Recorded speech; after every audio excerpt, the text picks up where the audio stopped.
السلام علیکم عزیز طلبہ و طالبات، امید کرتی ہوں آپ سب خیر و عافیت کے ساتھ ہوں گے۔ آج کا ہمارا موضوع ہے نظم جماعت دہم کے سلیبس میں سے کس کا نظام رہنما ہے افق افق، شاعر ہے حفیظ طیب۔ یہ ہم معروف صوفی شاعر حفیظ طیب کی تخلیق ہے، جس میں اللہ تعالیٰ کی عظمت، قدرت، جمال، کرم اور محبوبیت کا کائنات کے افق، چمن، روشنی، پہاڑ، صدف، ستارے اور صبا جیسے مظاہر فطرت کے آئینے میں بیان کیا گیا ہے۔ ہر شعر ایک سوالیہ انداز میں ہے جو قاری کو غور فکر کی دعوت دیتا ہے کہ کائنات کے ہر مظہر میں آخر کس کی جلوہ گری ہے۔ یہ ہم معروف صوفی شاعر حفیظ طیب کی ایک روح پرور تخلیق ہے، جو اللہ تعالیٰ کی ذات، صفات، قدرت، جمال اور محبوبیت کو انتہائی دل نشین اور فکر انگیز انداز میں بیان کرتی ہے۔ پوری ہند میں کائنات کے مختلف مظاہر، افق، چمن، صدف، پہاڑ، ستارے، صبا کو بطور علامت استعمال کرتے ہوئے یہ بتایا گیا ہے کہ ہر شے اللہ کی عظمت و جمال کی گواہ ہے۔ شاعر سوالیہ انداز میں قاری کو غور فکر کی دعوت دیتا ہے کہ یہ سب نظام، یہ جمال، یہ روشنی، یہ کرم آخر کس کی نشانی ہے؟ جواب ظاہر ہے، صرف اور صرف خالق کائنات اللہ تعالیٰ کی۔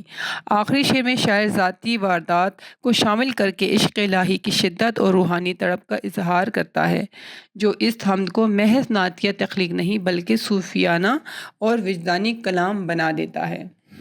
نظم کا پہلا شعر ہے: کس کا نظام رہنما ہے افق افق، اس کا دوام گونج رہا ہے افق افق۔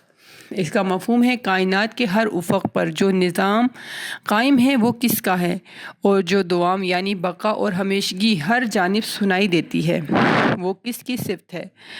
تشریح کرتے ہیں: حفیظ طیب کی حمد کس کا نظام رہنما ہے افق افق خدا کی قدرت، طاقت، قوت اور اختیار کو بیان کرتی ہے۔ خوبصورت حمد ہے۔ حمد کے اس شعر میں شاعر حفیظ طیب نے اللہ تعالیٰ کی نظام کائنات اور اس کی ابدی و سرمدی صفات کی طرف اشارہ کیا ہے۔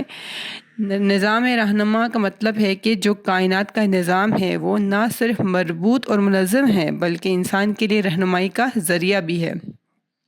افق پر اس نظام کی موجودگی اللہ کے کامل علم، حکمت اور قدرت کی دلیل ہے۔ اسی طرح دوام کا مطلب ہے ایسی صفت جو ختم نہ ہو، اور اللہ کی ذات ہے جو ابد لآباد تک باقی ہے۔ شاعر کہتا ہے افق افق یعنی ہر سمت میں، ہر گوشے سے اللہ کی حکمرانی، اس کی بقا کی صدائیں سنائی دے رہی ہیں۔ گویا سارا نظام کائنات کی اس بات کی گواہی دے رہا ہے کہ یہ سب کسی ابدی اور لازوال ہستی کا کارنامہ ہے، جسے کائنات میں موجود ہر چیز اللہ کی ذات، آسمان کی طرف دیکھو یا زمین کی طرف، پہاڑ کی طرف دیکھو یا دریا، سمندر کی طرف دیکھو یا درخت، چاند، ستارے، بادل، بارش، ان سب میں اس کی قدرت موجود ہے، وہ تا قیامت موجود ہے۔ یعنی اس شعر میں اللہ تعالیٰ کے بنائے ہوئے نظام اللہ تعالیٰ کے ہونے کی دلیل ہمارے سامنے پیش کرتا ہے۔ نہ اس کا شریک ہے نہ کوئی مثال ہے، ہر دل میں اس کا جلوہ اس کا کمال ہے۔ تو امید کرتی ہوں یہاں تک آپ کو اس شعر کی تشریح سمجھ آ گئی ہوگی۔